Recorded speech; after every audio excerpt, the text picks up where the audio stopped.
Ladies and gentlemen, this is your pilot speaking. My name is Tseno. I hope you're having an absolutely fantastic day, and today we're gonna start the review in a very different manner. And this is because of two reasons. Number one, because this is my first time of actually driving an electric vehicle. And the second thing, we are driving the Volkswagen ID.3, which happens to be the first electric car that Volkswagen produces. And it's being based on a very unique platform with many more cool cars to come. One of them would be the ID.4, which will be in SUV shape, and we're expecting a saloon version in the near future. So what do we know about this car? We are having the first edition here, which comes with a 58 kilowatt-hour battery, and it is good enough to make 204 brake horsepower and 215 Newton meters of torque. And most importantly, for an electric car, it actually doesn't weigh too much. It comes at 1700 kilos, so not too bad. Volkswagen claims 0 to 100 for this exact model 7.3 seconds, and the car comes with a maximum claimed range from a Volkswagen of 420 kilometers, which is quite a lot, and we're gonna see if that's the case in the real world. We are currently testing the car in some B roads where you see twisty turns, and we're driving at speeds of around 60 to 90 kilometers based on the surface and on the road. Driving the car feels extremely pleasant because we have actually a rear wheel drive platform. Yes, I didn't expect that either, but the car feels very pleasant to drive, and the benefit of having a turning circle, which is much better because of that rear wheel drive layout. Another really cool thing is that the batteries are at the rear, and you have a slightly raised seating position at the rear, so your passengers get a much better view out. The car is very quiet, very comfortable and very smooth to ride, and despite it is a very small and compact city car, it actually has enough room for all your weekend family trips, and even more than that. There are a couple of different driving modes in this car. However, I would definitely tell you that there is almost a negligible difference between all of them, so I would leave the car in its comfortable setting. It does more than well for you. The car also turns really well in the turns. As you can see here at high speeds, it has plenty of grip and it holds very tightly. The car comes with a B mode, which actually applies more regenerative braking, and you can control it by the dial here on the top, and as soon as you let off the brake, it brakes completely. So it's very nice mode that helps you get that regenerative braking into more energy to get further on your trip. The best part about driving an electric car means there's no gearbox, so no delays. And another really cool thing, although Volkswagen says that it's 0 to 100 time is 7.3 seconds, which is actually quite slow, the good thing about an electric vehicle is that you will be the traffic light king, especially with our limits here in Bulgaria from 0 to 50. You won't have any issues with any other car there, believe me. And most importantly, when you drive the car into narrow town and narrow streets, it's very easy to place and to park. So this is the ultimate city car. But I think it even adds the bonus of being able to use it at any longer journeys. And the car with its rear wheel drive layout actually behaves surprisingly well, and it definitely amazed me of how it drives. You can put it through all the corners that you want, and despite the slightly thinner tires with big wheels, it actually has plenty of grip. And most importantly, you have that lower center of gravity, very typical for any electric vehicle, and that can help you quite a lot. So it's a lot of fun actually. We are currently in a very beautiful Bulgarian location, as you can see, and it's time to talk about this car. The ID.3 is the first vehicle that comes in electric shape from Volkswagen, and there is an ID.4 expected to come as an SUV shape, and also a saloon coming in the near future. The car is expected to sell very strong because it is being offered by Volkswagen in many different trim level configurations, and there are also very different battery packs available. For example, this first edition comes with a 58 kilowatt-hour battery with a range for being good for 420 kilometers, and there will be an entry-level, much cheaper version with 45 kilowatt-hour battery and a range of around 320 kilometers. There is also a top of the range 78 kilowatt-hour battery pack that should be a very good Tesla Model 3 rival with a range of around 550 kilometers. So very impressive.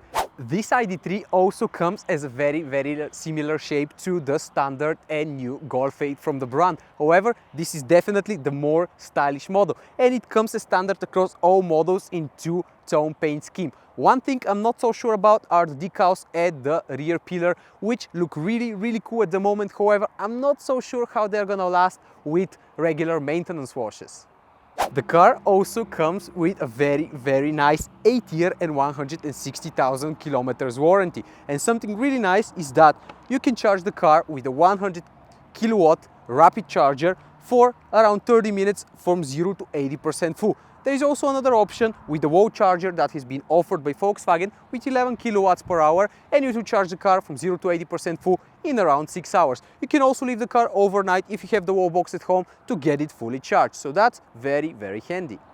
The main rivals of the ID.3 are in the likes of other city cars like the Nissan Leaf and the BMW i3. And considering this price first edition, that is a fully loaded car at around 40,000 euros before the incentives based on which country are you living, it is actually a very good price. And if you want to make the deal even better, you can get the entry-level car that's coming very soon with a price at around 30,000 euros before the incentives. So this can turn out to be a great value, again, depending on where you live. And let's talk about this car's design, because it is a Volkswagen and it's expected to sell very good. So this means they couldn't go crazy with its design, but I think they did something very distinguishable and really nice. And I do understand that looks can be very subjective, but please give these cars a chance in real life and you'll be surprised of how nice it looks. And when we're here in the front, let's talk about the front. It has one, but unfortunately it is useless because it is filled with the air conditioning and other systems. So that's a big disappointment for me. Not very cool, Volkswagen. Volkswagen, machen Sie das richtig das nächste Mal. Oh Gott! The interior of this ID.3 has a very minimalist interior, almost with lack of any physical buttons, and you have that touch sensitive buttons. You also get twin screen layout, which offers a very tiny but handy screen in the front of you for all your driver aids, and also the center infotainment system, which is taken straight from the Golf 8. And that's not a bad thing because it actually works very well and graphics are razor sharp. What I really like is the drive selector that is up here, and you can use even the option called B, which puts the car in its most regenerative braking option to save more range. The cabin, on the other hand, is a little bit of a mixed bag. Why? Because it is offered in many different contrasting colors. However, although you have some really nice and soft materials such as the steering wheel, and here up on the top there are some really scratchy and cheap sounding plastics on other hands. But I actually don't really mind that, and it works for me generally quite well. Another very strong point of this car is the lack of transmission tunnel from the regular combustion engine cars, which means you have that absolutely massive central console that you can use for storage, charging your things and anything you want. You have inductive charging for your smartphone down here, USB-C sockets and cup holders, plus a small tray area where you can put small things. On the other hand, you can put very large bottles of water here, and you have absolutely great visibility from this almost glass only car. The massive panoramic sunroof, all the windows, the front windshield, everything gives you that super nice and bright feeling. The rear bench is being set to be slightly higher because of the batteries underneath, which means two good things for the passengers. There is more than enough room even for full-grown adults, and they get a very nice view throughout from their side windows and the front windshield. And probably one of the very few complaints I might have about the car are the touch-sensitive buttons, both on the steering wheel and on the center infotainment screen. They look quite cool, but they always leave greasy fingerprint marks, and honestly sometimes it's quite confusing to use them and they don't work as good as you would expect to. But it is normal, this is the future, so I don't really mind that.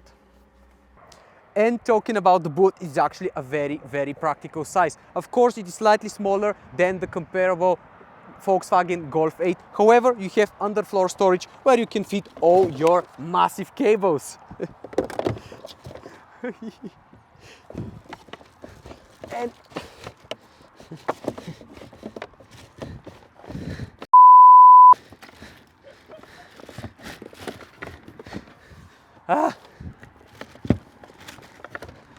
they're not the easiest fit. Bear with me.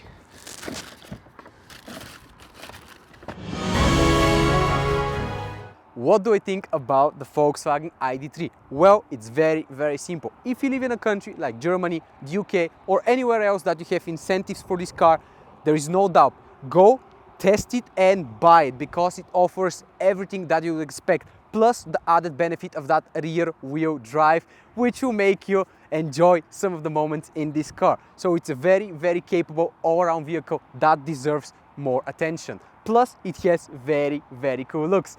Thank you so much for watching, guys. If you made it that far to the video, hit that like button, consider subscribing to the channel, and add me at Pilot Tseno and tell me what car do you want to see next.